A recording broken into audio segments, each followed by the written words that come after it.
$1,000. Do we buy a ticket or we come to you? Yes. Or we send the money? Oh, we have to. Yeah. I tell people, don't send me money. Because being with me, you get to know me, you get to understand, you get to know what I'm doing, and I need your heart first. And I hope followers, but you still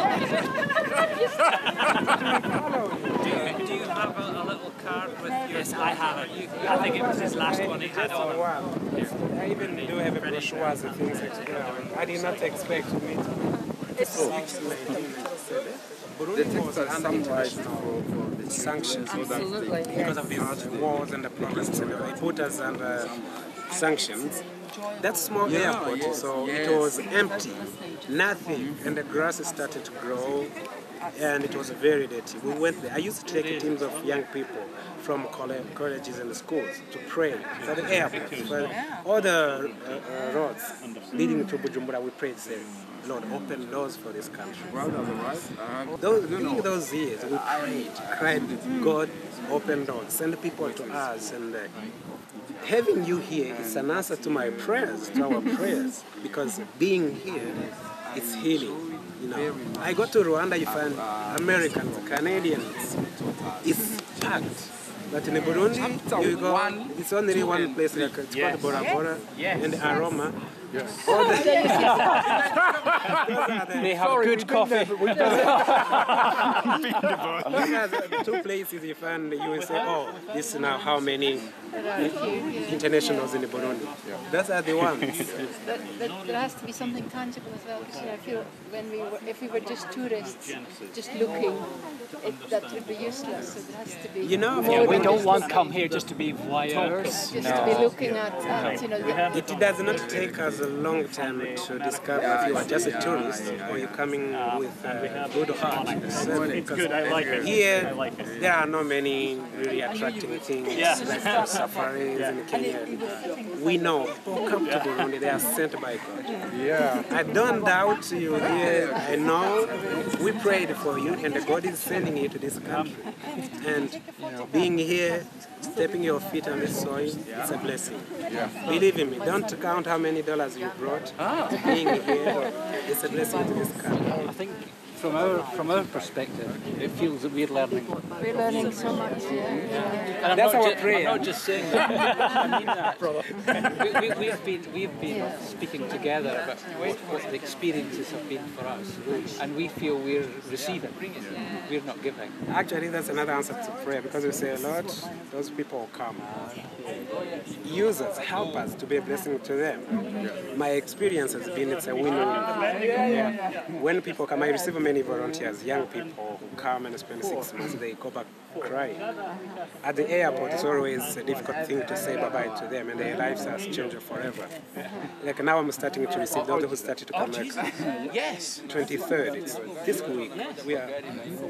We are receiving a young man from Canada who is coming to teach in our school for a whole year. He came and they loved Burundi 2 months. He went back totally changed. He was crying. Now he just graduated from university in Canada. He's coming for a year. I mean, people come, God speak to them. And when I go to the America, Canada, I ask them, tell me, what did you learn in Burundi? How do you say Burundi has changed their life? The main thing they say, we saw the kind of poverty you live in. And the community, the life, how you live together, how you support one another, and the love you have to Christ, and how Burundians live. We have nothing, but people are happy.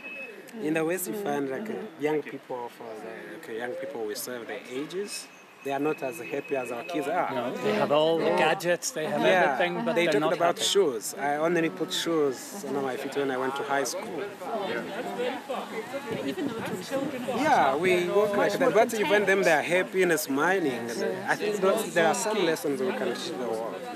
And honestly saying, I believe Burundi is going to be a blessing to the nations. I don't know how to explain it, but the first way you can bless the world is when people come to us.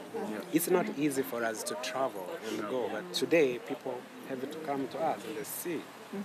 I tell people, God kept Burundi hidden inside Africa. I mean, like the way Israel, it's not a big country, it's not a huge country, but it is what it is in the eyes of the world. Burundi is going to be a blessing. I don't know how, but I know it will happen. Like now, reconciliation, like Burundians, we suffered. We know what suffering is. Young people work with, we are in schools and the colleges and the primary schools and the homes. Like the staff I work with, many people, like majority, they don't have, they are orphans. Yeah. Orphans helping and working, supporting other orphans. You are an orphan, you understand the mind of another feels orphan. like, yeah.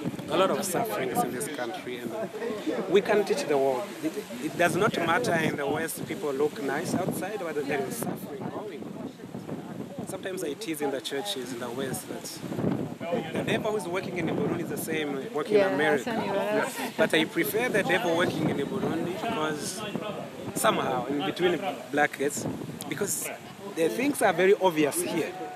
But in the West, people, on the surface, everything shines, everything looks nice.